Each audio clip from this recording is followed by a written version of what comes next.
So we will be doing here some good questions on some basic concepts of chemistry. इसमें कुछ questions tricky होंगे जहाँ पर हमें ध्यान देने की ज़रूरत होगी, उसके लैंग्वेज पर ध्यान देना होगा और जो हमारे बहुत बेसिक्स छोटे छोटे कॉन्सेप्ट होते हैं उन पर ध्यान देना होगा.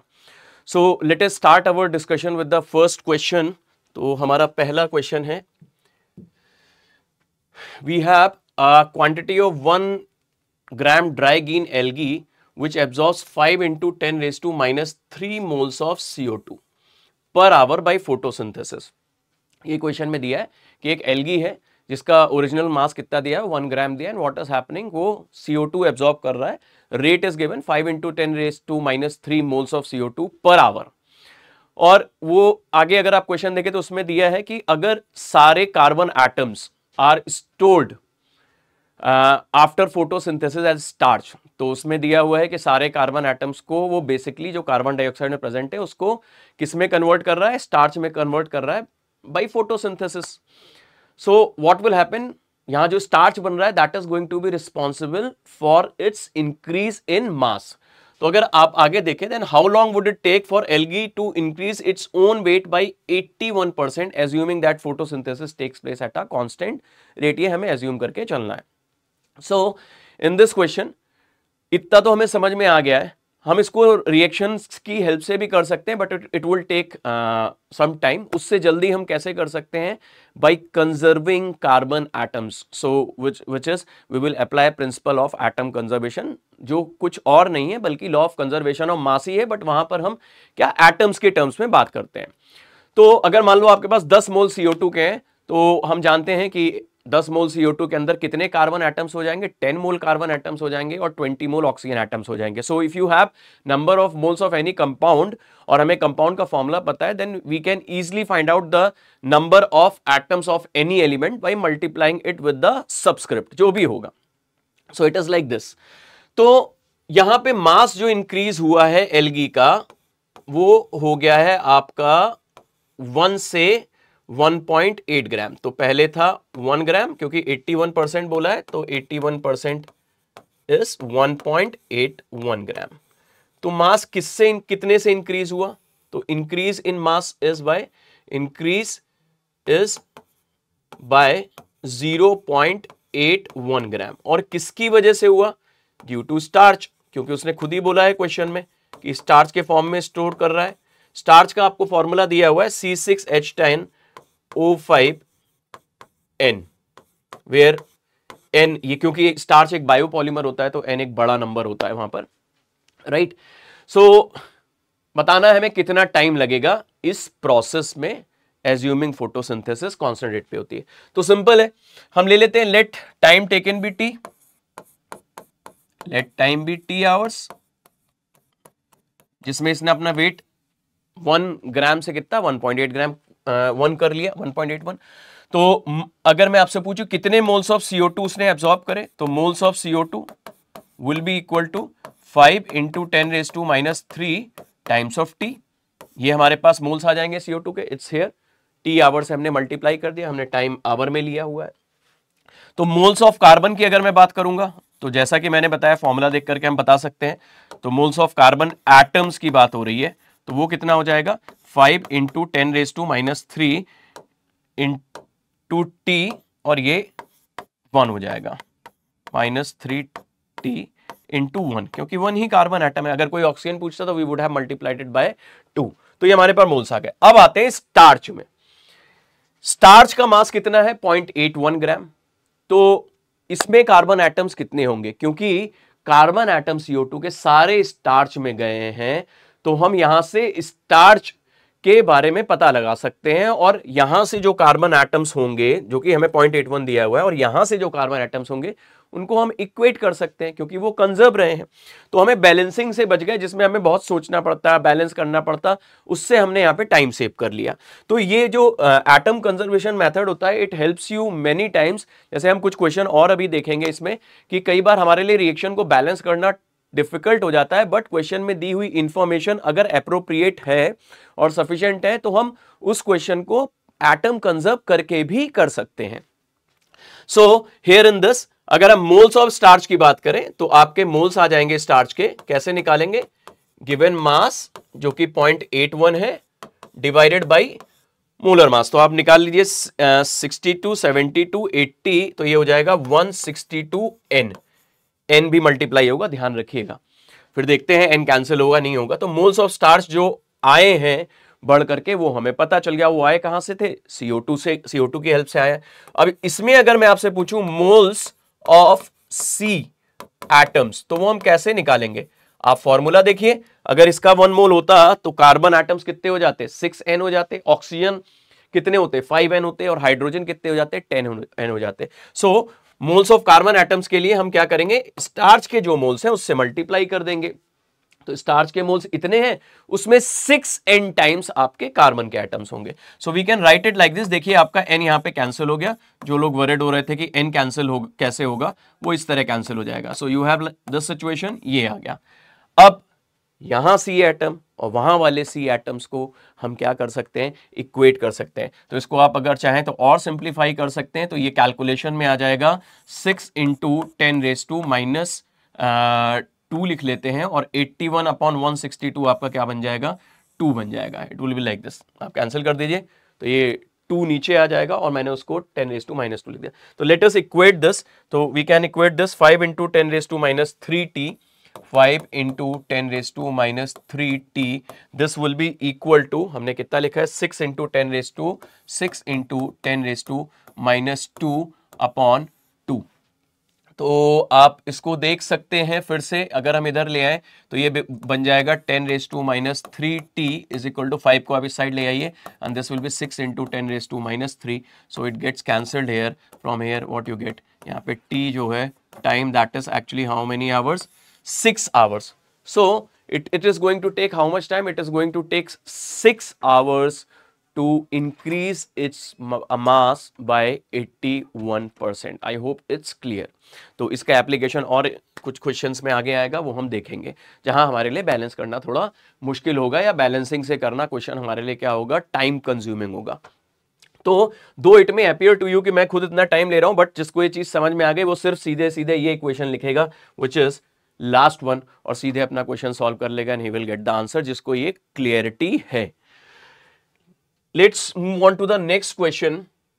सो we have this again another good question. अच्छा क्वेश्चन है ये, देखिए जरा, इसमें आपको मैं उस बात की सिग्निफिकेंस बताऊंगा कि बैलेंसिंग में कितना यहाँ पर दिक्कत हो सकती है। इस क्वेश्चन को हम चाहें तो पीयूएसी से बहुत आसानी से सॉल्व कर सकते हैं। So they have given pyrolusite एक और है मैग्नीज का, and it contains 80% by mass MnO2 दिया है क्वेश्चन में, 15% इनर्ट इंप्यूरिटीज है, and the rest is moisture. तो बाकी मॉइस्चर है, तो ये डिस्ट्रीब्यूशन दिया हुआ है। इनर्ट इंप्यूरिटीज लिखने का मतलब है कि वो नॉन रिएक्टिव आपकी कंसिडर करी जाएंगे। When MnO2 is heated it converts to Mn3O4। उसने खुद ही लिखा है क्वेश्चन में कि when you heat MnO2 it gets converted into Mn3O4। A sample of pyrrole site was heated till constant weight, मतलब वो तब तक उसको हीट करता रहा जब तक कि MnO2 सारा Mn3O4 में कन्वर्ट नहीं हो गया, क्योंकि शुरू में जब वो Mn3O4 में कन्वर्ट हो रहा होगा तो जो मास हो रहा होगा वो चेंज कर रहा होगा। जब सारा MnO2 Mn3O4 में कन्वर्ट हो जाएगा तो it will be having a constant mass. Calculate the percentage of manganese in the residue. उसने आपसे पूछा है मैग्नीज का रेसिड्यू में क्या होगा। मैग्नीज का जो एटॉमिक मास होता है वो लगभग 55 होता है, यहाँ पे मेंशन होता है ज्यादा बेटर होता है। उसने Mn3O4 MnO2 का आपको दिया हुआ है। सो क्वेश्चन में यहां ये लाइन ध्यान देने वाली है, उसने ये नहीं पूछा है परसेंटेज ऑफ Mn3O4, उसने बोला है percentage of Mn in the residue. तो देखो ये क्वेश्चन देख करके आई एम प्रीटी श्योर ये तो सबको समझ में आ गया होगा कि यहाँ Mn बार बार आ रहा है, तो जो एटम यहाँ कंजर्व होने वाला है that is going to be Mn, वही आपका यहाँ पर कंजर्व होगा। तो MnO2 Mn3O4 में बदल गया, और कहीं से Mn आ नहीं रहा है, तो हम क्या कर सकते हैं, यहाँ पे इसको कंजर्व कर सकते हैं। सो लेट्स पे attention here. So let's first mention the details. So details is like this, मैं अगले पेज पे यहाँ पे मेंशन कर देता हूं। यू हैव MnO2, हम 100 ग्राम का सैंपल मान लेते हैं, so it is going to be 80 gram. You have inert impurities, तो हम इंप्यूरिटीज जो कि इनर्ट क्वेश्चन में दिए, that means they are not going to participate, उसको 15 ग्राम, 15% है तो 15 ग्राम हो जाएगा। और आपका जो मॉइस्चर है that is going to be how much, 5 gram. तो ये हो गया अपने लेट मास, हमने क्या लिया है पायरोल्साइड का 100 gram. So we have situation like this. Now what is happening, उसने हीट करा है तो this MnO2 got converted into Mn3O4। Impurities आपकी वैसे की वैसी ही रही क्योंकि वो इनर्ट है, तो इसका मतलब जो आपका रेसिड्यू होगी उसमें इंप्यूरिटीज भी आपकी वैसे ही वैसे आ जाएंगी। दैट मींस कितना आ जाएगा, ये 15 ग्राम हम लिख लेते हैं। Now since it has been heated, अब हम मॉइस्चर, क्योंकि आपने सैंपल को हीट करा है, so what will happen, the moisture is going to evaporate, गायब हो जाएगा, वो तो आपने गर्म करा है, तो मॉइस्चर यहाँ रहने वाला नहीं है। अब इसका हम मास मान लेते हैं x ग्राम, कुछ ना कुछ बना होगा। So basically the mass of the residue is actually x plus 15 gram, right? So let us try to find out the value of x by conserving what Mn atoms. So if you conserve atoms, तो moles of MnO2 कितने हो जाएंगे? Simple है, MnO2 will be equal to 80 upon, और MnO2 का उन्होंने आपको molar mass दिया हुआ है which is 87. So let us put that 80 upon 87. So I hope, हाँ right. So we have this moles of Mn कितने हो जाएंगे, कैसे, जो इसकी सब्सक्रिप्ट है उससे मल्टीप्लाई कर देंगे तो यू गेट 80 by 87, अभी मैंने आपको समझाया, into 1 कर देंगे। इधर आ जाते हैं Mn3O4 में। So let us find out the moles of Mn3O4 in terms of x. तो Mn3O4 के जो मोल्स हो जाएंगे x अपॉन, और ये आपका जो मोलर मास Mn3O4 का दिया है दैट इज 229 दे रखा है। So we have these number of moles. अब अगर आपसे पूछा जाए मोल्स ऑफ Mn कितने हो जाएंगे, so you need to multiply it by what 3x by 229। ये हमारे पास आ गए, क्योंकि Mn3O4 का फॉर्मूला देख के आपको समझ में आ रहा है कि उसके एक फॉर्मूला यूनिट में Mn कितने हैं 3 है और ऑक्सीजन कितने हैं 4 है। तो अगर 1 मोल लेंगे तो उसमें Mn 3 मोल हो जाएंगे, ऑक्सीजन 4 मोल हो जाएंगे। नाउ सिंस Mn और कहीं से नहीं आ रहे तो what we can do, we can conserve them. तो हम इन दोनों को इक्वेट कर देते हैं। So we equate them 80 by 87 is equal to 3x upon 229। इसको सिंप्लीफाई करके जब हम x की वैल्यू निकालेंगे तो ये वैल्यू अप्रोक्सीमेटली आती है 70.19 gram. This is what you will get. Calculations मैंने किए हुए हैं तो मुझे पता है 70.19 ग्राम आएगा, आप भी कैलकुलेट कर सकते हो उसे। So now we have the mass of Mn3O4 with us. अब हमारे पास एटलीस्ट जो रेसिड्यू है उसकी सारी इंफॉर्मेशन आ चुकी है। So we have this as how much, 70.19 gram. तो टोटल मास जो रेसिड्यू का होगा वो कितना हो जाएगा, इन दोनों को ऐड कर दीजिए तो दैट विल बिकम 85.19 ग्राम। ये मास आ गया किसका, रेसिड्यू का। सो इट इज लाइक दिस। अब यहां क्वेश्चन में ध्यान देने की जरूरत है। अब यहां पे लोग एरर क्या कर देते हैं, वो जब परसेंटेज निकालते हैं तो Mn3O4 के ही मास को लेकर के 70.19 डिवाइडेड बाई 85.19 कर देते हैं। बट आप क्वेश्चन को ढंग से देखिए, उसने ये नहीं पूछा है, उसने पूछा percentage of manganese in the residue, मतलब Mn3O4 में कितना मैग्नीज है उसको divided by total mass into 100 करेंगे तो वो भी हम निकाल लेंगे। भाई आपने मोल्स ऑफ Mn तो निकाले ही है ना, उसके लिए कुछ अलग से मेहनत थोड़ी करनी है। हमें अगर किसी के मोल्स पता है तो उसका मास तो हम निकाल ही सकते हैं, उसमें क्या दिक्कत है भाई। मोल्स ऑफ Mn ये रहे 80 by 87 और Mn का जो मास होता है दैट इज 55। तो आप यहां पे मेंशन कर देता हूं, Mn का जो मास है दैट इज 55। तो हम क्या करेंगे, Mn के मोल्स को उसके एटॉमिक मास से मल्टीप्लाई कर देंगे तो हमें मास ऑफ Mn पता चल जाएगा। So I am mentioning it here only. तो मास ऑफ Mn अगर आपको निकालना है तो वो सिंपली क्या हो जाएगा, 80 upon 87 into 55। This is what we will do. So now we have the mass of Mn as well, और मास ऑफ सैंपल हमारे पास रेसिड्यू का ये रहा। तो अगर आपसे पूछा जाएगा परसेंटेज ऑफ Mn कैसे निकालेंगे, तो percentage of Mn in residue बहुत आराम से हम कैलकुलेट कर सकते हैं। वो क्या हो जाएगा, 80 into 55 upon 87 into mass of residue which we have already calculated as 85.19. so we will put it here 85.19 into 100 कर लेंगे।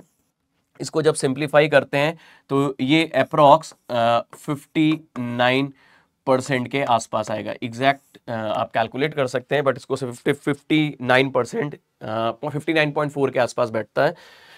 मैंने 59% लिख दिया है यहाँ पर, ठीक है। तो I hope this is clear.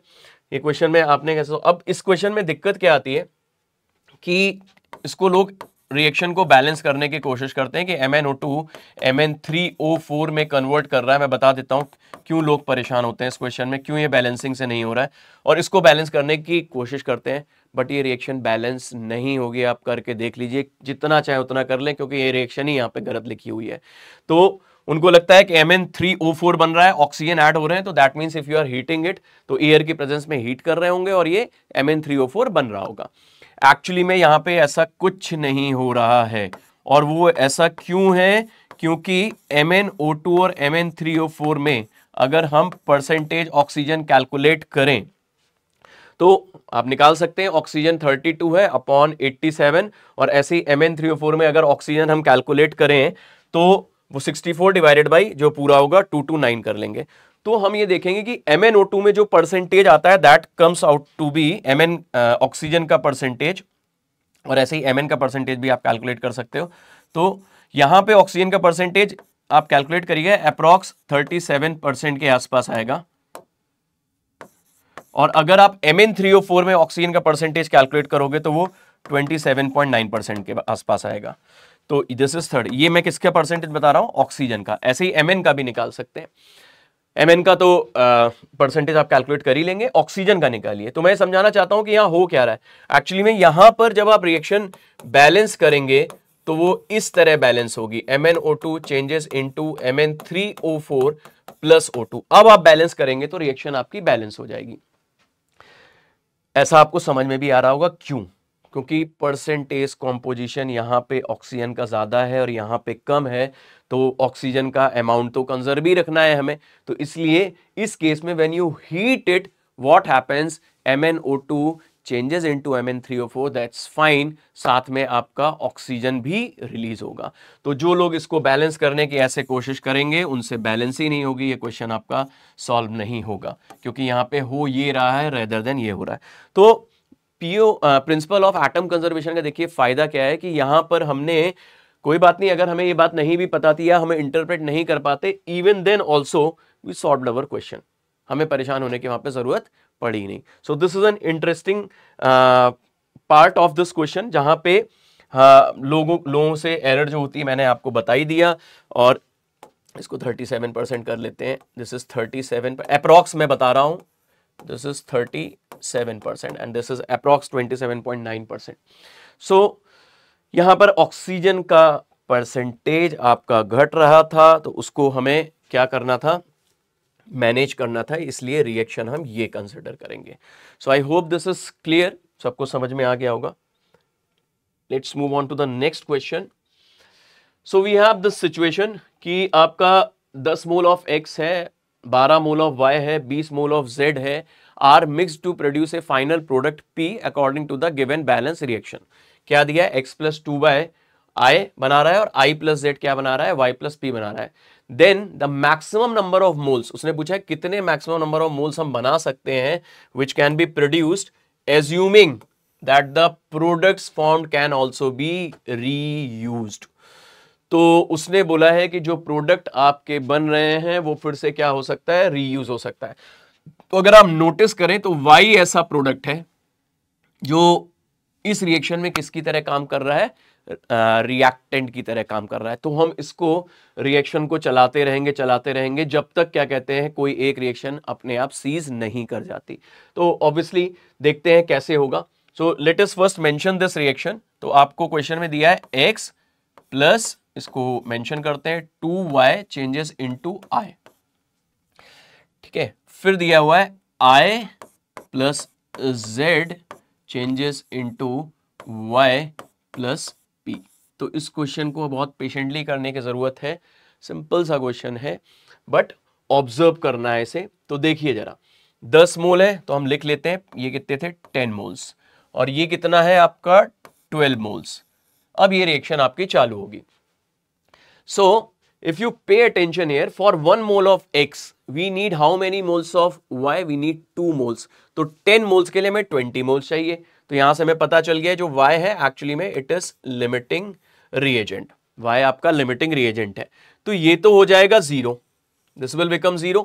और ये कितना खत्म हो जाएगा भाई, अगर ये 1:2 में, तो आपको समझ में आ रहा है 2 खत्म होता है तो 1 खत्म होगा, तो ये 1/2 इंटू 12 हो जाएगा। तो दैट मीन्स ये आपका कंज्यूम होने के बाद कितना रह जाएगा, 10 माइनस 12/2, तो ये कितना हो गया, 4 हो गया। और I आपका कितना बनेगा, तो जितना X कंज्यूम हुआ है या Y कंज्यूम हुआ है उतने ही बन जाएगा। तो let us put it here 6। ये मैंने इनिशियल लिखा जब रिएक्शन स्टार्ट हुई, और जब एक स्टेप हो गया उसकी मैं बात कर रहे हैं। सो let us put it here 6। और Z आपको कितना दिया हुआ है, 20 मोल्स दिया हुआ है, तो let us mention that as well. अब यहां पर अगर हम देखें तो लिमिटिंग रिएजेंट कौन हो जाएगा, आपका I हो जाएगा। दिख रहा है 1 के लिए 1 चाहिए, तो दिस विल बिकम 0, ये खत्म हो जाएगा, और ये आपका रह जाएगा 14, और Y आपका कितना बनेगा 6, और P आपका कितना बनेगा 6। तो ये एक तरह से कह सकते हैं ये एक स्टेप पूरा कंप्लीट हो गया इस प्रोसेस का। और उस प्रोसेस में Y फिर से जो बन के आया, इफ यू पे अटेंशन, वो कितना हो गया 6, that means it can be reused again.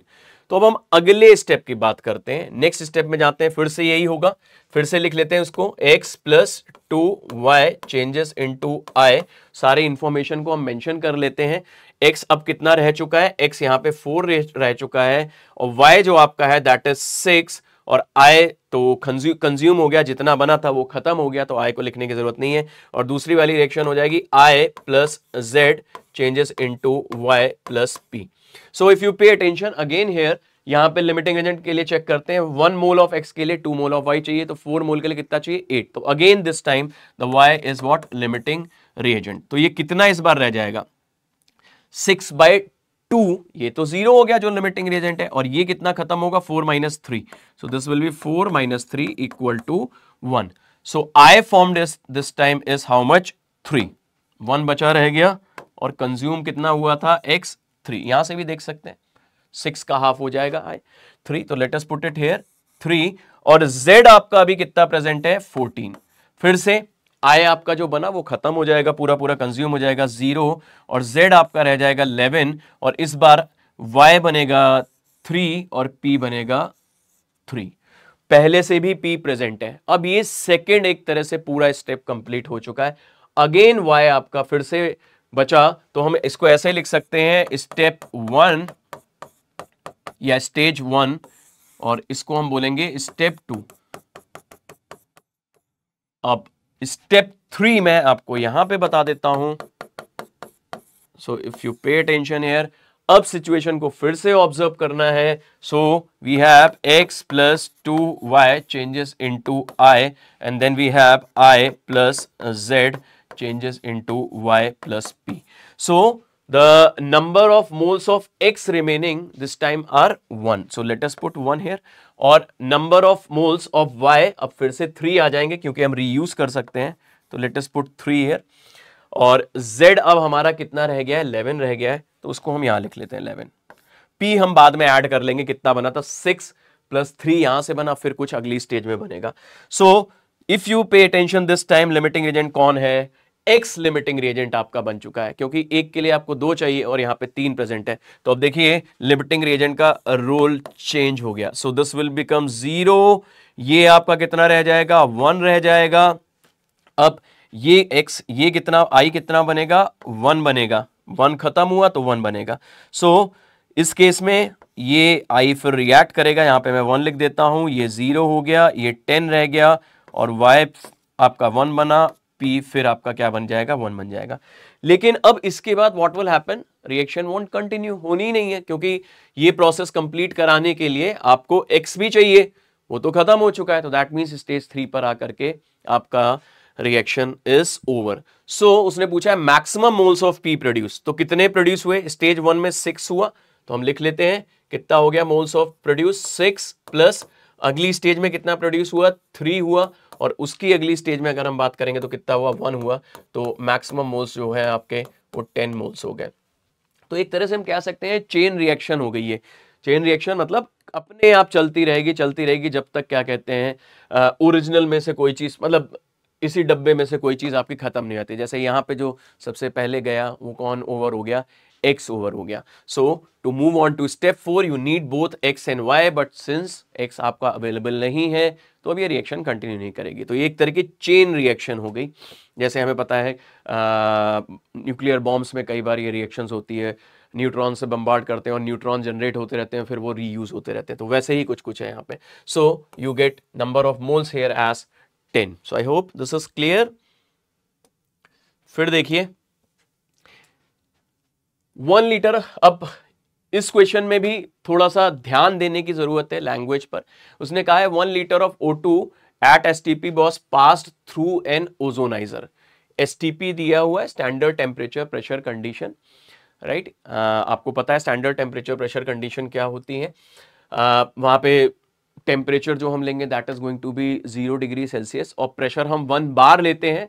लोग 1 ATM भी बोलते हैं बट 1 ATM नहीं. अब जो लेटेस्ट कन्वेंशन है उसके हिसाब से we take pressure as bar. And in fact जो वहां पे हम बोलते भी हैं कि 1 mole of an ideal gas at STP occupies 22.4 litre of the volume. वो एक्चुअल में 22.4 नहीं है, लेटेस्ट कन्वेंशन के हिसाब से दैट शुड बी 22.7. ठीक है, ये आप देख भी सकते हैं. एनसीईआरटी में स्टेट्स ऑफ मैटर एक चैप्टर है, उसमें मेंशन किया है. दो अब नई वाली एनसीईआरटी में वो चैप्टर हटा हुआ है states of matter, but still you can find it online. So we have pressure as 1 bar. याद रखिएगा इट्स नॉट 1 ATM एंड जो टेम्परेचर होता है that is 0 degree Celsius 273.15 kelvin. तो ये मैंने आपका डाउट क्लियर कर दिया. बट यहाँ पर हम इस क्वेश्चन को सॉल्व करने के लिए, क्योंकि इसमें डेटा जो सेट है उसी 22.4 के हिसाब से है, बट याद रखिएगा 1 मोल का जो वॉल्यूम होगा वो लगभग 22.7 लीटर के आसपास होगा. But still we will use 22.4 वाला डेटा. ज़्यादातर क्वेश्चंस क्योंकि पुराने टाइम से वही चले आ रहे हैं तो हम अभी भी उसी को यूज करते हैं, क्योंकि क्वेश्चंस में वैल्यूज उसी हिसाब से सेट की गई हैं. So you have 1 litre of O2. तो आपके पास O2 है, कितना है 1 लीटर है. ठीक है, इसको पास करा गया है किससे, ओजोनाइजर से. बहुत अच्छी बात है. ओजोनाइजर क्या काम करता होगा, ओजोन बनाता होगा. ठीक है, क्वेश्चन में देख करके समझ में भी आ रहा है, लैंग्वेज से भी समझ में आ रहा है. When the resulting volume was 0.888 litre, ये वॉल्यूम आया और STP दिया हुआ है, प्रेशर और टेम्परेचर कांस्टेंट है. So we know this thing very well कि अगर प्रेशर और टेम्परेचर कांस्टेंट होता है तो लॉ ऑफ गैसियस वॉल्यूम क्या कहता है कि जो वॉल्यूम्स होंगे गैसेस के रिएक्ट करने के, उनका रेशियो या फॉर्म होने के, उनका जो रेशियो होगा as per the stoichiometry of the reaction चलेगा. For example N2 gas plus 3H2 gas gives twice ammonia gas. अगर हम इस रिएक्शन को कांस्टेंट प्रेशर और टेम्परेचर पे करा रहे हैं तो यहां पर हम बोल सकते हैं 1 litre of nitrogen gas needs 3 litre of hydrogen gas to form 2 litre of ammonia gas. ये हम बोल सकते हैं वॉल्यूम के टर्म में. या 1 लीटर हो या 1 ml हो या 10 लीटर हो, उसी प्रोपोर्शन में वो मल्टीप्लाई हो जाएगा जैसे हम मोल्स के लिए करते हैं. But this can be done only for gases and when the pressure and temperature is kept constant. So STP पे प्रेशर और टेम्परेचर कांस्टेंट होता है, हमें बात मालूम है. तो हम उसी बात को यहां पर यूज करेंगे to make our solution easy और क्लियर. देखिए, सो दिस इज हैपनिंग. तो हम लिखते हैं reaction. Let us mention the reaction. So we have this thing. O2 जो है वो आपका किस में बदल रहा है, O3 में बदल रहा है. इसको बैलेंस कर लेते हैं. तो let me put here 2/3. 3O2 gives 2O3. मैंने फ्रैक्शन में लिख लिया, उससे कोई फर्क नहीं पड़ता, रेशियो ही हमें चाहिए होता है. अब यहां पे जो एरर होती है लोगों से, व्हाट दे डू, वो क्या करते हैं, ये 888 ml. ठीक है, देखिएगा इसमें आपको ऑब्जर्व करना है. वो क्या करेंगे, 888 ml जो है 0.888 लीटर, उसको 22.4 से डिवाइड कर देंगे और आपका ओजोन के मोल्स आ जाएंगे और उसके बेसिस पर वो क्या निकाल लेते हैं इसका, क्योंकि जितने मोल्स ओजोन के होंगे उतने मोल्स I2 के होंगे. तो ओजोन ने बेसिकली I को क्या कर दिया है, ऑक्सीडाइज कर दिया है. ये रिएक्शन हो रही है तो ये I2 में चेंज कर गया है. तो वो ऐसे करेंगे, बट ये गलत है. कैसे, आप देखिए जरा. यहां पे एक्चुअली में सारा का सारा O2 O3 में कन्वर्ट ही नहीं हो रहा है. बिकॉज अगर हम देखें अभी जो मैंने बोला, प्रेशर टेम्परेचर कांस्टेंट है, PT constant. So we can talk in terms of volume. So if you have 1 litre of O2 and when it's gets converted into ozone, तो आपका ओजोन का जो वॉल्यूम होना चाहिए that should be 2/3 litre and 2/3 litre will come close to 0.667, ऐसा बनेगा. But यहां question में उसने दिया है 0.888 ml.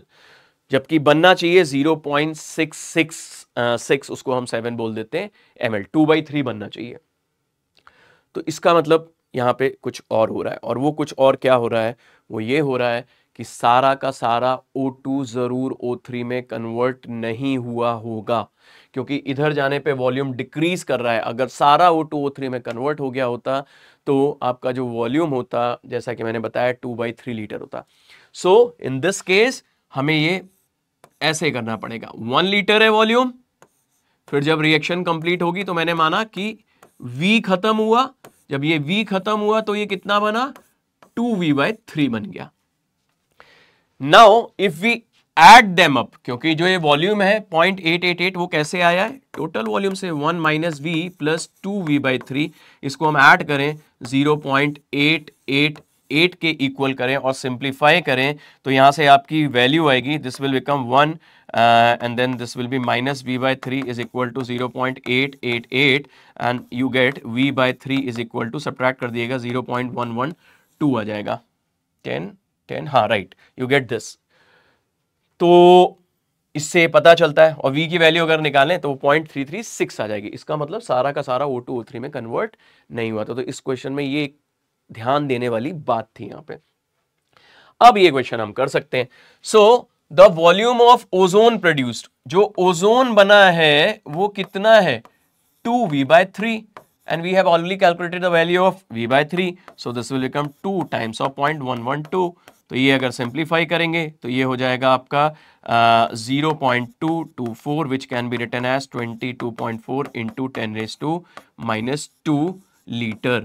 So from here we will find out the number of moles। तो अगर हम मोल्स निकाल लें O3 के, तो मोल्स STP पे कैसे निकालेंगे, वही 22.4 वाला डेटा ही हम यूज कर रहे हैं। तो ये बन जाएगा 22.4 into 10⁻2 upon 22.4, that gives how many moles, 0.01 moles.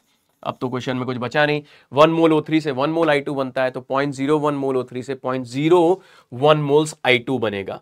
So we have the number of moles as how much, 0.01 moles.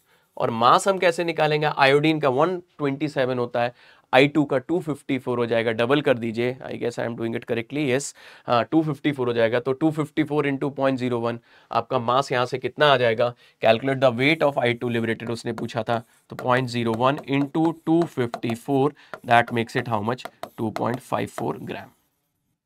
तो ये इसका आंसर है। तो यहाँ पे थोड़ा सा ध्यान देने वाली बात है, ऑब्जर्व करने वाली बात है। So I hope this is clear. Let's move on to the next question. So we have crude calcium carbide is made in an electric furnace by the following reaction। Calcium oxide और carbon react कर रहे हैं और CaC2 plus carbon monoxide बन रहा है, और उसने दिया है द प्रोडक्ट कंटेन्स, अब यहाँ पे थोड़ी लैंग्वेज पे ध्यान देने की जरूरत है, the product contains 85% CaC2 and 15% unreacted CaO। तो उसने बोला है कि जो क्रूड कैल्शियम कार्बाइड है, क्रूड कैल्शियम कार्बाइड मतलब जिसके अंदर CaC2 भी प्रेजेंट है और अनरिएक्टेड CaO भी प्रेजेंट है, that is the meaning of crude calcium carbide. तो वो दिया हुआ है आपको, वो क्रूड का मतलब है, मतलब अगर 1000 ग्राम का क्रूड कैल्शियम कार्बाइड बना तो 850 ग्राम CaC2 होगा, 150 ग्राम उसमें अनरिएक्टेड Ca होगा। आगे बढ़ते हैं, रिएक्शन उसने दी हुई है। देखिएगा, मैं इस क्वेश्चन को फिर से रिएक्शन, जो बैलेंस रिएक्शन है उसको ना यूज करके मैं POAC से करूंगा, बैलेंस रिएक्शन से तो आप कर ही लेंगे। तो देखिए, how much Ca is to be added to the furnace for each 1000 kg of CaC2 produced। अब ध्यान रखिएगा, यहां CaC2 की बात हो रहा है, अगला पार्ट उसने इसीलिए दिया है ताकि लोग कंफ्यूज ना। क्रूड प्रोडक्ट का मतलब क्या होता है, CaC2 प्लस अनरिएक्टेड CaO, यहां पे किसकी बात कर रहा है, प्योर CaC2 का। So let's get into part A. Part A की हम बात करते हैं, पहले हम मेंशन कर लेते हैं। तो आपका CaO की हेल्प से हम क्या बना रहे हैं, CaC2, और अनरिएक्टेड CaO को भी मैं इस साइड लिख लेता हूं, दिस इज व्हाट, अनरिएक्टेड। तो पार्ट ए की अगर हम बात करें तो उसने कहा है ये 1000 kg बने, और उन्होंने ये दिया हुआ है कि ये 85% होता है, ये तो क्वेश्चन में फिक्स ही है, और ये कितना होता है, this is 15%, this is given, इसी तरह डिफाइन करा गया क्रूड कैल्शियम कार्बाइड को। नाउ दिस इज 1000 kg, वो कह रहा है you make this as 1000 kg। तो इसका मतलब जो कैल्शियम ऑक्साइड है राइट, जो कैल्शियम ऑक्साइड है उसमें जो कैल्शियम एटम है वो आपके कहां गए, कैल्शियम कार्बाइड में गए और अनरिएक्टेड कैल्शियम ऑक्साइड में रहे। तो सिचुएशन इज लाइक दिस। तो पहले तो ये निकालो कि भाई ये जो आपने 85% लिया है इसका क्रूड कैल्शियम कार्बाइड का जो 1000 kg के बराबर है, तो let us first find out the mass of crude calcium carbide. तो कैसे निकालेंगे, हमें पता है x मान लेते हैं, तो 0.85x इज इक्वल टू किसके हो जाएगा, 1000, क्योंकि आपने किसी x का 85% लिया, that has been equal to 1000। ऐसे ही जब इसका मास निकालना होगा तो कैसे निकालेंगे, x हमें पता चल जाएगा यहां से 1000 अपॉन 0.85, तो 1000 अपॉन 0.85 का जो 85% है वो एक्चुअली में कैल्शियम कार्बाइड है, जो कि 1000 आएगा। देखिए उसका 85%। अब इसका हमें 15% निकालना है, तो हम यहां से निकालते हैं ये कितना है, तो कैसे निकालेंगे 15% x का, कैसे निकालेंगे 0.15x। x क्या है, मैं फिर से बोल दे रहा हूं, mass of crude calcium carbide, जो कि CaC2 प्लस अनरिएक्टेड CaO है। सो वी हैव दिस, तो इसको भी हम लिख लेते हैं, तो ये कितना हो जाएगा 0.15 अपॉन 0.85, कैलकुलेशन हम लास्ट में कर लेंगे, 1000 kg। ये हमारे पास मास आ गया कैल्शियम ऑक्साइड का।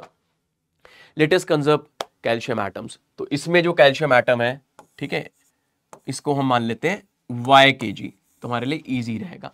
वो कहां कहां गए, इसमें गए और इसमें गए, या तो आप इसको भी ऐसे कर सकते हो, इसमें से इस चीज को सब्ट्रैक्ट कर दो, तो वो कैल्शियम एटम एक्चुअली में कहां गए, कैल्शियम कार्बाइड में गए। एक ही बात है, कैसे भी आप देख लीजिए। तो मैं कंजर्व करता हूं, तो कैल्शियम ऑक्साइड कितना खर्चा हुआ इस क्रूड कैल्शियम कार्बाइड को बनाने में, देखते हैं। तो y, पहले मोल्स निकालो सबसे पहले, तो y 1000 का फैक्टर आएगा, क्योंकि kg में y इंटू 1000, इसका मास हो जाएगा 56, कैल्शियम का 40 होता है, ऑक्सीजन का 16 होता है, इंटू 1। कहां कहां गए, इसमें गए, इसका मास कितना है 1000, इसको ग्राम्स में चेंज कर लिए, इंटू 1000 आ जाएगा, अपॉन कैल्शियम कार्बाइड का मास कितना हो जाएगा, कार्बन 12 इंटू 2 24 ऑफ 40 64, ये आ गया। इसमें कैल्शियम कितना है, 1 से मल्टीप्लाई करेंगे, प्लस कैल्शियम ऑक्साइड में आ जाते हैं, जिसका मास कितना है 0.15 इंटू 1000 अपॉन 0.85, ये कैल्शियम ऑक्साइड का मास है। मोल्स निकालने के लिए कैल्शियम ऑक्साइड के मूलर मास से डिवाइड कर देंगे, विच इज हाउ मच 56 और इंटू 1। ये हमने कैल्शियम एटम कंजर्व कर दिए। टोटल ये अनरिएक्टेड में गया और ये कैल्शियम कार्बाइड में गया। तो अब 1000 तो आपका कैंसिल हो जाएगा हर जगह से, इसको सिंप्लीफाई कर सकते हैं। तो इसको जब आप सिंप्लीफाई करेंगे तो ये वैल्यू आपकी आती है, y मैंने kg माना था, ये वैल्यू अप्रॉक्स 1051 kg के आसपास आती है, ये अप्रॉक्स वैल्यू है। तो आप इसको कैलकुलेट करेंगे तो you will get like this. तो सिंपल है, देखिए वो, या आप ये भी कर सकते थे, इसमें से इस चीज को घटा देते अनरिएक्टेड वाले को, और कैल्शियम कार्बाइड में वो कैल्शियम के मोल्स होते उतने। So what I have done, this is the calcium oxide which you will consume to prepare a crude calcium carbide, जिसमें से 1000 kg आपका CaC2 होगा और बाकी इतना kg आपका Ca होगा। तो एक बार फिर से देख लीजिए, कैल्शियम ऑक्साइड के मोल्स निकाले, बाई 56 इंटू 1000 इंटू 1, यहां पे किसके इक्वल करा 1000 upon 64 into 1000 into 1, calcium atom conserve कर रहे हैं, प्लस यहां पे हो गया ये मास था इसका, ये कैल्शियम ऑक्साइड का मास है, मैं मेंशन कर देता हूं ताकि कंफ्यूजन ना हो। मास ऑफ कैल्शियम ऑक्साइड ये आ गया आपका, एक्स हमने ऊपर से निकाल ही लिया था, यहां सब्स्टिट्यूट करा, इसके मास से डिवाइड करा 56 और इंटू 1 कर दिया, 1000 कैंसिल हो गया, तो from here you get y as 1051 kg। तो इसकी लैंग्वेज थोड़ी सी टिपिकल सी, थोड़ा सा समझना है इस क्वेश्चन में। अब इसका जो पार्ट बी है उसमें पूछा है how much calcium oxide is to be added to the furnace charge for each 1000 kg of crude product. इस बार देखिए सिंपल है वाला पार्ट, ठीक है। उस बार कह रहा है कि क्रूड कैल्शियम कार्बाइड का वजन ही उसने कितना दे दिया है 1000 kg। तो हम ये स्प्लिट जानते हैं, क्रूड कैल्शियम कार्बाइड कैसे टूटेगा, CaC2 में जो कि प्योर वाला होगा 85% होता है 850 kg, ये क्वेश्चन में दिया है, और अनरिएक्टेड CaO वो कितना हो जाएगा 150 kg। तो पूछ रहा है कि जब इसको हमने बनाया क्रूड कैल्शियम कार्बाइड को, तो कुछ कैल्शियम ऑक्साइड डाला होगा ना इसको बनाने के लिए, भाई यही तो रिएक्शन हो रही है। तो पूछ रहा है वो कितना हमने लिया होगा। देखिए how much of calcium oxide is to furnace charge for each 1000 kg of crude product. तो आगे बढ़ते हैं, तो फिर से कैल्शियम एटम को कंजर्व करते हैं। मैं रिएक्शन फिर से नहीं यूज कर रहा हूँ, रिएक्शन से भी आप कर सकते हैं, मोल्स निकाल के रेशियो यूज कर सकते हैं। तो मैंने माना कि जो CaO खर्च हो रहा है दैट इज y ग्राम, या आप इसको फिर से ऐसे भी कर सकते हैं, y - 150 करके भी कर सकते हैं, दैट इज ऑल्सो फाइन। और उसमें जो एटम्स होंगे कैल्शियम के वो इसके इक्वल हो जाएंगे, बट एक ही बात है।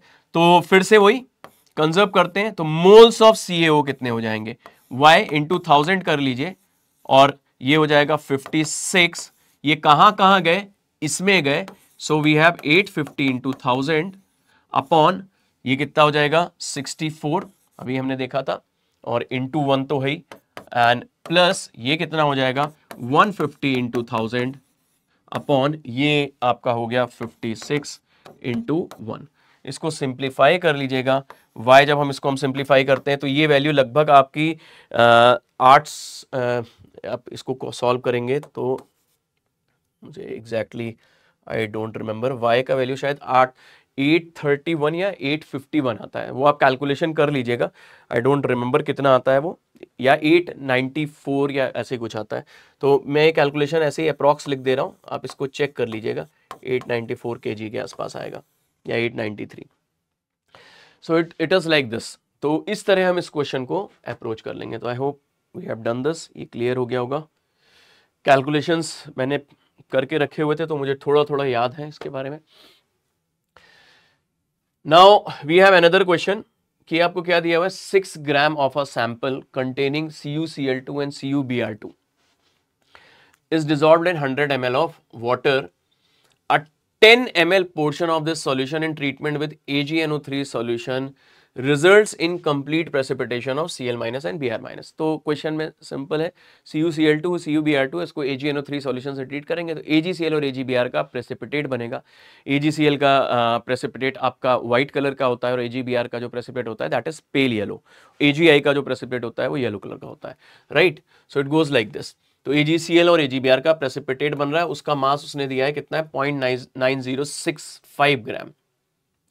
The precipitate thus obtained was shaken with dilute solution of NaBr। तो जो प्रेसिपिटेट बना है AgCl और AgBr का उसको किससे ट्रीट कर रहा है, NaBr के सॉल्यूशन से, और खुद ही बोल रहा है कि उसमें जो पहले से ही कुछ AgBr प्रेजेंट है, जो AgCl था वो खुद किस में बदल गया, AgBr में। Mass of the new precipitate वो 1.005 ग्राम है। पूछ रहा है ओरिजिनल सैंपल में परसेंटेज क्या होगा CuCl2 एंड CuBr2 का। बाकी ये मासेस आपको उसने दिए हुए हैं। तो पहले मैं आपको बता देता हूं हो क्या रहा है। तो यहाँ पे CuCl2 है, CuBr2 है, इट इज लाइक दिस। इसको उसने किससे ट्रीट करा है, AgNO3 सॉल्यूशन से। So this has been treated with AgNO3 solution which converted it into AgCl और क्या बना रहा है, AgBr बना रहा है। और कितना मास दिया हुआ है आपको यहाँ पर 0.9065 दिया हुआ है।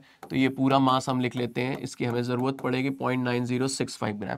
फिर उसने इसको ट्रीट करा है NaBr से और इसको फिर उसने ट्रीट करा है NaBr सॉल्यूशन से। And what he has done, उसको AgCl को भी उसने AgBr में बदल लिया। तो AgBr ये वाला जो नया बन के आया और पुराना वाला, इसका जो मास आपको क्वेश्चन में दिया हुआ है इट इज 1.005 ग्राम। तो ये 1.005 ग्राम आ जाएगा। परसेंटेज कॉम्पोजिशन पूछ रहा है, तो देखिए करते हैं, लेट्स स्टार्ट। हम मान लेते हैं इसके हैं A मोल्स। अब हमें ये नहीं पता है, क्वेश्चन में कहीं नहीं लिखा है कि 6 ग्राम में सिर्फ CuCl2 एंड CuBr2 है, ये कहीं मेंशन नहीं है। देखेंगे आगे, अभी तो नहीं समझ में आ रहा है ऐसा कुछ भी कि भाई 6 ग्राम में सिर्फ यही हो सकता है, कुछ और इंप्योरिटी भी हो। और डेटा देख करके लग रहा है कि जरूरी नहीं है कि ये सिर्फ CuCl2 और CuBr2 का सैंपल हो। अगर होगा तो आ जाएगा, let's try. So we let us assume these as A moles. किसी के मोल्स पता चल गए तो मास तो हम निकाल ही लेंगे। कैसे, उसके फॉर्मूला मास से मल्टीप्लाई करके, जो पेपर में दिया, जो इसमें ऑलरेडी दिया हुआ है आपके सामने है, देखिए। तो आपको पता है, फिर से देखिए यहां पे रिएक्शन होगी CuCl2 प्लस AgNO3 और क्या बन गया AgCl plus CuNO3 whole twice. ये रिएक्शन हो जाएगी। इसको अगर हम बैलेंस कर लें तो ये 2Ag हो जाएगा, यहाँ 2 हो जाएगा। तो अगर हम A मोल्स लेकर के चल रहे हैं, ठीक है, 100 ml में, तो पहली बात तो 10 ml में ये सारा काम कर रहा है, ठीक है। 100 ml में हमने लिए, तो मैं यहाँ पे इसको, ये मोल्स मैंने 100 ml में माने, और ये सारा कैलकुलेशन किसके लिए कर रहे हैं, 10 ml के लिए। तो यहाँ पे मोल्स कितने हो जाएंगे, A/10, और ये कितने हो जाएंगे, B/10। मोल्स आ गए हमारे पास। तो अगर रिएक्शन पर ध्यान दें तो AgCl के मोल्स पता चल जाएंगे यहाँ से, A/10 और AgCl जस्ट डबल हो जाएंगे। तो हमारे पास AgCl के मोल्स हैं 2A/10। सेम रिएक्शन इसके साथ भी हो जाएगी, CuBr2 के साथ जब आप रिएक्शन कराएंगे, twice AgNO3, again the same thing will happen, twice AgBr और प्लस बन जाएगा आपका कॉपर नाइट्रेट, ये बन जाएगा। तो AgBr के भी मोल्स हो जाएंगे 2B/10। आई होप ये सबको पता है, बैलेंस रिएक्शन देख के हमने कर लिया। So we have moles of now AgCl and AgBr जिनका वजन 0.9065 ग्राम है।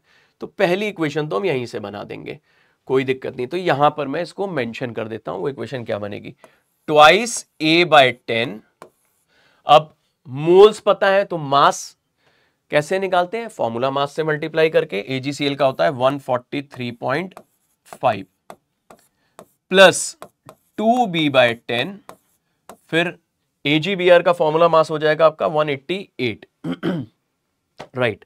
तो let us put it here 188, और ये चीज किसके इक्वल हो जाएगी, 0.9065 ग्राम के। पहली इक्वेशन हमारे पास आ गई, दिस इज विद अस। बस A और B सॉल्व करके निकालना है, बाकी हम कर ही लेंगे। अब इसके बाद आगे बढ़े अगर, तो अगले डेटा को यूज करते हैं। AgCl AgBr के मोल्स पता है, तो आप देखिए भाई यहां पर जो रिएक्शन होगी, इस वाले पार्ट पे हम फोकस करते हैं। अब क्या होगा, मैं अगले में चला जाता हूं। तो अगले में AgCl और NaBr एक्वस से उसने रिएक्शन कराई है, मिक्स कराया, और खुद बोल रहा है कि AgCl सारा AgBr में बन गया, प्लस NaCl आपका फॉर्म हो जाएगा एक्वस। अब आप देखिए मोल्स यहाँ AgCl के कितने हैं, अभी अभी हमने लिखे हैं कितने हैं, 2A/10, और AgBr के 2B/10। तो आते हैं यहाँ पर, तो ये 2A/10 है, बैलेंस रिएक्शन है, तो ये जो नए मोल्स बने AgBr के, ये भी 2A/10 हो गए, खत्म हो गया, दूसरी इक्वेशन बन गई। ओल्ड AgBr कितना था, वो कितना था आपका 2B/10 मोल्स। फिर से हम बना देंगे इक्वेशन, 2A/10 प्लस 2B/10, सारा ही AgBr है, इनटू क्या हो जाएगा 188, AgBr का मास देख लीजिए, और this will be equal to 1.005 gram. This is going to be equal to 1.005 gram. बन गई दो इक्वेशन, A और B हम मोल्स सॉल्व करेंगे। तो जब हम A को सॉल्व करते हैं तो वो आता है 0.011 मोल्स, और B को सॉल्व करने पे 0.0157। A को सॉल्व करेंगे 0.011 मोल्स, कैलकुलेशन मैंने करके रखी हुई है पहले से। B को सॉल्व करते हैं तो B की वैल्यू आपकी आती है 0.0157 moles.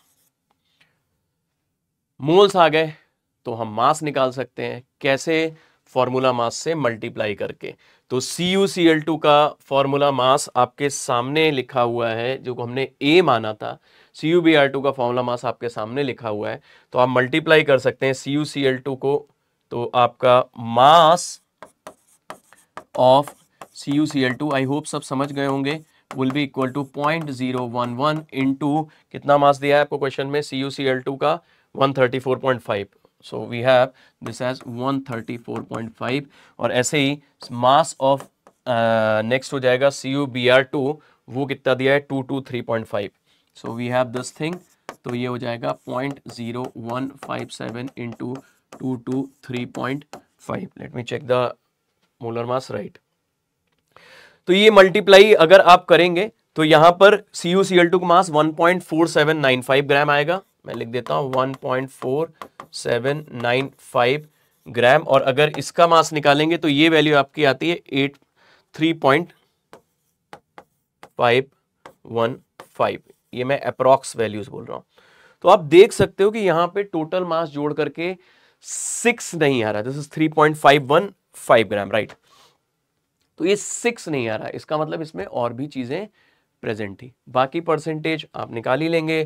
Percentage of CuCl2 in sample हो जाएगा आपका CuCl2 का mass which is 1.4795 divided by 6 into 100। इसको पूरे को मल्टीप्लाई कर देंगे 100 से, ऐसे ही उसको भी सॉल्व कर लेंगे। तो ये सिंप्लीफाई करके जब CuCl2 का परसेंटेज निकालते हैं तो ये आता है लगभग 25%।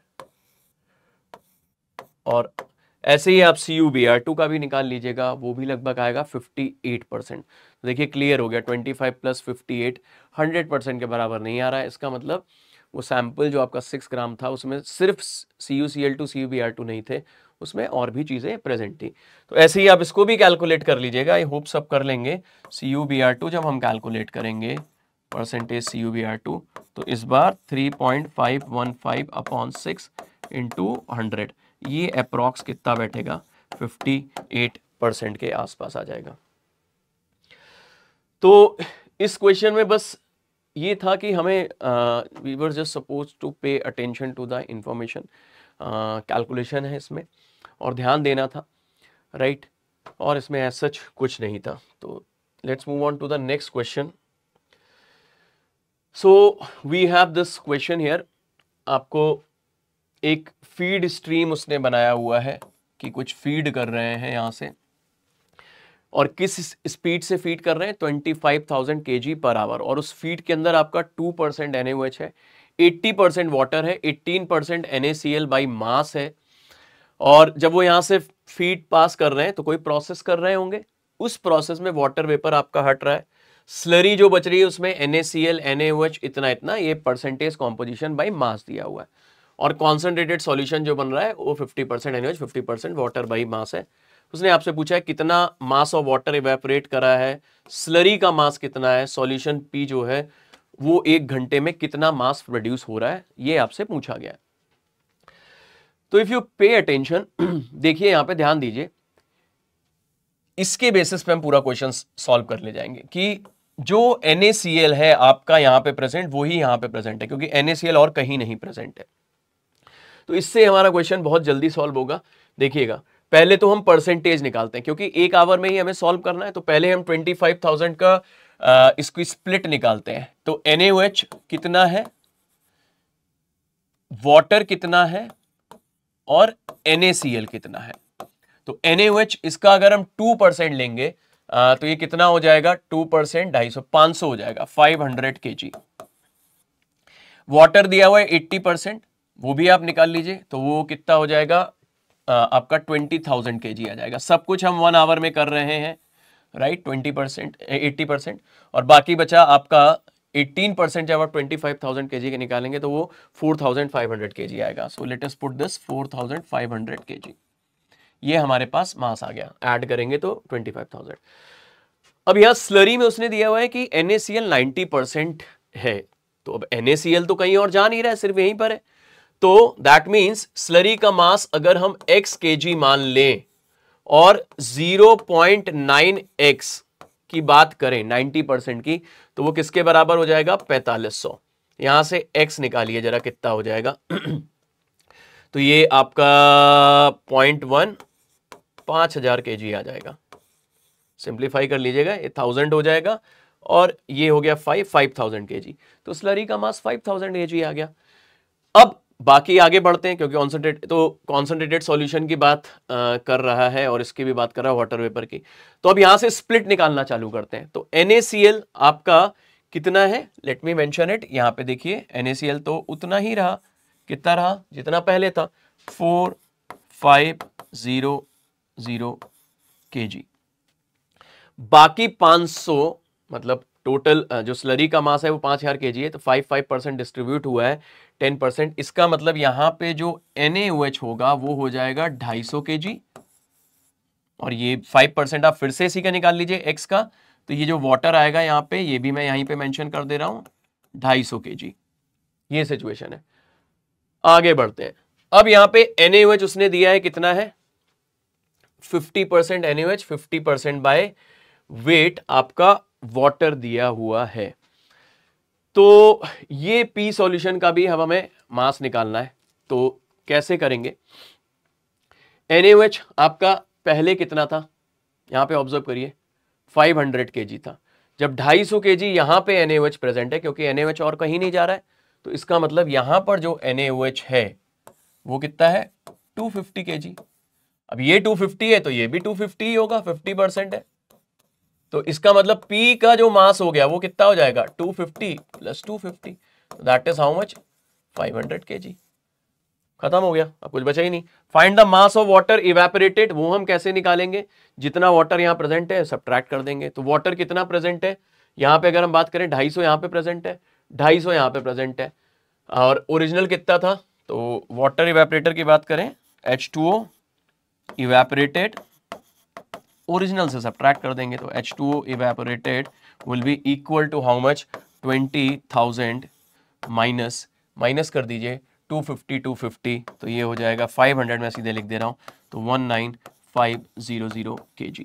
और पीक स्लरी का मास अगर पूछा जाए, स्लरी का मास तो वो कितना हो जाएगा? Mass of slurry will be equal to, वो हमने कैलकुलेट कर लिया है, दैट इज 500 kg। सब हमने 1 आवर में किया है। और ऐसे ही मास ऑफ पी अगर पूछा जाए तो वो भी कितना हो गया आपका, यहीं पे मैं मेंशन कर देता हूं, mass of slurry, and similarly mass of P वो भी कितना हो जाएगा? I am putting it here, that is again 500 kg। So this is how we will solve this question. I hope ये क्लियर हो गया होगा सबको। नेक्स्ट क्वेश्चन की तरफ बढ़ते हैं। राइट, देखिए, what weight of CO is required to form Re2CO10 from 2.5 gram of Re2CO7 according to the unbalance reaction. देखिए, ये फिर से ऐसा क्वेश्चन है जिसमें हमारे लिए रिएक्शन को बैलेंस करना थोड़ा टिपिकल होने वाला है। तो इस क्वेश्चन को फिर से अगर टिपिकल है तो हम कैसे सॉल्व करेंगे? POAC से। ऐसा नहीं है बैलेंस नहीं करी जा सकती, बैलेंस भी कर देंगे, हमसे ऑब्जर्व करके बैलेंस कर सकते हैं, but it will take a thought, जिसमें टाइम लगेगा थोड़ा सा। तो CO is required to form, तो उसको ये बनाना है, ये उसने जो लिया है Re2O7 वो 2.5 ग्राम है, और इसी से वो बना रहा है क्या? Re2CO10, और इसका हमें मास बताना है। तो हम POAC लगाते हैं, किसके लिए? सबके लिए लगाते हैं, देखते हैं। Re के लिए तो लगेगा ही लगेगा, ऑक्सीजन के लिए भी लगा सकते हैं, यहाँ जो ऑक्सीजन है, यहाँ जो ऑक्सीजन है वो कहाँ गई है? यहाँ और यहाँ। और कार्बन के लिए भी लगा सकते हैं। पूरी रिएक्शन के लिए ही हम POAC लगाते हैं, हर एलिमेंट के लिए। देखते हैं क्या होगा। तो हम लिख लेते हैं इसी रिएक्शन को। मैं नेक्स्ट पेज पे जाता हूं। इसको Re2CO, then we have Re2O7,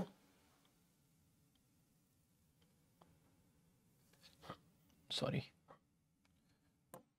Re2O7 plus CO, और ये बन गया Re2CO10, और साथ में आपका बन रहा है क्या? Carbon dioxide. तो मान लेते हैं ये है A मोल्स, ये मोल्स में मान रहा हूं, ध्यान रखिएगा। ये रहा B मोल्स। अगर हम इसे बैलेंस कर लें तो रिएक्शन बहुत जल्दी खत्म हो जाएगी, but it will take some time to observe. तो कंजर्व करते हैं सारे को, ठीक है। तो POAC लगाते हैं, देखिएगा एक एक करके। POAC फॉर Re क्या हो जाएगा? 2A, यहां पे Re 2 से मल्टीप्लाई करेंगे, A मोल्स Re2O7 के माने तो Re के जस्ट डबल हो जाएंगे, और वहां पे आ जाएगा किसके? 2C के इक्वल, पहली, ठीक है, फॉर Re। ऐसे ही हम किसके लिए लगाने जा रहे हैं?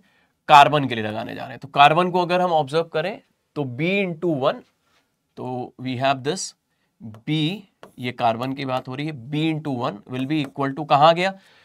Re2CO10 में और CO2 में, 10C प्लस D। एक इक्वेशन ये बन गई। ऐसे ही ऑक्सीजन के लिए भी लगा देते हैं। Now we can conserve oxygen atom also. तो कैसे करेंगे? देखिए, ऑक्सीजन एटम को अगर हम कंजर्व करते हैं तो क्या इक्वेशन आती है? तो यहां पर 7A आएगा। सो let us right this oxygen atom, क्योंकि हमें मोल्स पता है, 7A प्लस B हो जाएगा, and this will be equal to 10C plus 2D हो जाएगा। And we know this A equal to C है, 2A इक्वल टू 2C दिया है, तो we can write A equal to C। बस हम ये सब्स्टिट्यूट करते हैं, जरा रिलेशन निकालते हैं इनके मोल्स में, फिर देखिए क्वेश्चन कितनी जल्दी सॉल्व होता है। तो एक इक्वेशन आपकी B C D में है, ऐसे ही मैं इसको A को C से रिप्लेस कर रहा हूं, क्योंकि A is equal to what, C। 7C plus B is equal to 10C plus 2D। इसको सिंप्लीफाई कर लीजिए तो आपका बन जाएगा V is equal to 3C plus 2D। इन दोनों b को हम जरा इक्वेट करते हैं। So if we equate them, what do we get, 3c plus 2d is equal to 10c plus d। इसको सिंप्लीफाई करें तो यहां से d आ गया आपका किसके इक्वल, 7c के इक्वल, या d जो आया है वो that is nothing but equal to 7a। 7c भी लिख सकते हैं, 7a भी लिख सकते हैं, एक ही बात है। अब हम b निकाल लेते हैं, क्योंकि हमें c निकालना है हमें। तो हमारे पास ये है, a हमें पहले से ही पता है, और हमें इस क्वेश्चन में मास निकालना है किसका, CO का, तो वो हम पता लगाते हैं तो with the help of B। तो देखिए जरा B हम कहीं से निकाल लें, तो यहां पे आपका D 7C के बराबर है, तो हम इस इक्वेशन को यूज कर रहे हैं। देखिए please, B will be equal to, substitute कर दो, 3C प्लस 2D की जगह आप डाल दीजिए 2 times of 7C which can be written as 17C और या 17A। और A हमें ऑलरेडी पता है, क्वेश्चन में दिया हुआ है, वो कितना है आप देखिए, यहां से कितना दिया हुआ है 2.5। तो मोल्स निकालते हैं 2.5, किसी के मोल्स कैसे निकालते हैं, given mass by molar mass, और Re2O7 का मास 484.4 है, सो 484.4 ये मोल्स आ गए। अब उसने CO पूछा था, उसके मोल्स हमें पता है, तो जो B है it is nothing but 17 times of 2.5 upon 484.4, ये मोल्स आ जाएंगे। अब मास निकालने के लिए क्या करेंगे, मास CO का पूछा था, तो CO का मोलर मास कितना होता है, 12 प्लस 16 28, तो इसको मल्टीप्लाई कर देंगे तो 17, और ये कैलकुलेशन में आएगा 2.5 अपॉन 484.4 इंटू 28 ग्राम्स। इसको सिंप्लीफाई करते हैं, तो इसको सिंप्लीफाई करते हैं तो ये वैल्यू अप्रॉक्सीमेटली आपकी जाकर के बैठती है 2.45 ग्राम के आसपास। ये अप्रॉक्स मैं वैल्यू बता रहा हूं, तो 2.45 ग्राम। इनफैक्ट ये जो हमने ABCD जो निकाल लिए हैं, उसी से अब हम क्या कर सकते हैं, इस रिएक्शन को बैलेंस भी कर सकते हैं। आपको समझ में भी आ गया होगा रिलेशन, यहाँ से बहुत फटाफट बैलेंस होगा। अगर हम A को 1 मान लें, मतलब इसके कोफिशिएंट को 1 माने, तो B आपका कितना हो जाएगा 17, देखिए यहाँ 17 आ जाएगा, और C जो आपका हो जाएगा वो आपका फिर से 1 हो जाएगा, क्योंकि A C के बराबर है, और D जो आपका हो जाएगा वो 7 हो जाएगा। तो अब हम इस रिएक्शन को इसके बेसिस पे बैलेंस भी कर सकते हैं। तो Re2O7 plus 17CO changes into Re2CO whole 10, और ये हो गया आपका 7CO2, क्योंकि D किसके बराबर है, 7C के बराबर। देखिए अब आपकी रिएक्शन बैलेंस है। Re भी आपके 2 है, ऑक्सीजन आपके देख सकते हैं 17 प्लस 7 हो गए यहाँ पर, और यहाँ कितने हो जाएंगे 10 प्लस 14, तो वही सेम आ जाएगा, 17 प्लस 7 आपका 10 प्लस 14 के इक्वल आएगा। और ऐसे ही कार्बन भी आपके बैलेंस है, 17 है, 10 और ये 7। So this is how we will solve this question. तो ये फायदा हुआ इसमें POAC यूज करने का। तो इस तरह इनफैक्ट आप एटम कंजर्व करके क्या रिएक्शन को बैलेंस भी कर सकते हैं, तो ये भी एक चीज आपको पता चली। तो let's look into the last question. What they have given, a solution of density 1.6 gram per ml दिया हुआ है with acid as solute। तो उसने solution बनाया होगा, acid solute होगा 67% by mass। तो ये जो mass होगा वो 67% solute का होगा, मतलब acid का होगा। What will be percent by mass of acid of same solution if it is diluted to density 1.2 gram per ml। तो एक solution है, उसको वो डाइल्यूट कर रहा है, पूछ रहा है जो नया percentage by mass of solute होगा वो क्या होगा, और जो नए सॉल्यूशन की डेंसिटी 1.2 दी है। तो हम मान लेते हैं सॉल्यूशन का volume, let original volume be, original volume of solution be VmL। तो मास ऑफ सॉल्यूशन आपके पास आ गया, कैसे निकालेंगे, हम ओरिजिनल सॉल्यूशन की बात कर रहे हैं क्योंकि उसने डेंसिटी दी हुई है। So mass of solution will be 1.6 V gram. Mass of solute भी आपको पता चल जाएगा। देखिए कभी भी कॉन्सेंट्रेशन यूनिट पे क्वेश्चन आए तो अगर हम स्प्लिट ढूंढ लेते हैं सॉल्यूशन का सॉल्यूट और सॉल्वेंट में, तो फिर हम कोई भी कॉन्सेंट्रेशन यूनिट को आसानी से कैलकुलेट कर सकते हैं। तो this is what I am trying to do. तो ये हो जाएगा 1.6 इंटू 0.67 परसेंटेज लेंगे आप इसका वी ग्राम, ये भी आ गया। अब उसने डाइल्यूट करा है, so let us assume that the amount of water added, let volume of H2O added be V1 ml, V1 मान लेते हैं। और हमें पता है वाटर की डेंसिटी, ये अप्रोक्सीमेशन की हमें जरूरत पड़ती है ऐसे कई सारे क्वेश्चंस में, तो आप ध्यान रखिए कि वाटर की डेंसिटी हम अप्रॉक्स 1 ग्राम पर ml मानते हैं। तो वॉल्यूम ये हो गया, और अगर मास की बात करेंगे तो मास ऑफ वाटर एडेड, जो हमने ऐड किया है वो भी कितना हो जाएगा, V1 ग्राम, क्योंकि डेंसिटी ऑफ H2O अप्रॉक्स 1 ग्राम पर ml होती है। अब इस डेटा को यूज करते हैं, डेंसिटी दी हुई है 1.2 ग्राम पर ml।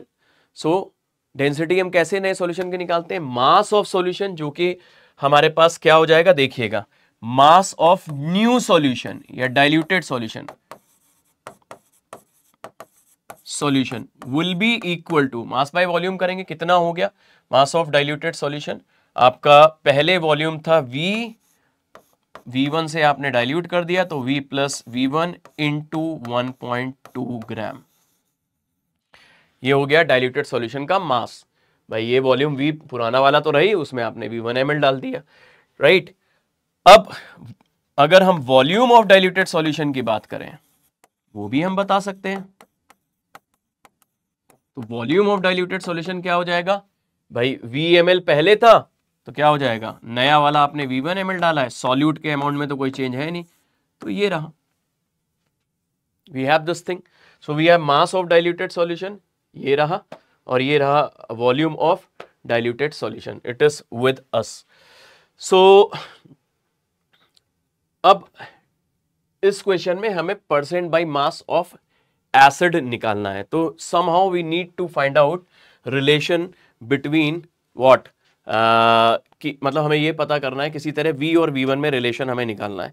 सो वी एक मिनट इसको थोड़ा सा चेंज करना चाहूँगा, मास ऑफ सॉल्यूशन में ऐसे तो है ही, हम क्योंकि डेंसिटी के इक्वेट कर रहे थे, तो mass of diluted solution V और V1 के टर्म्स में निकालेंगे।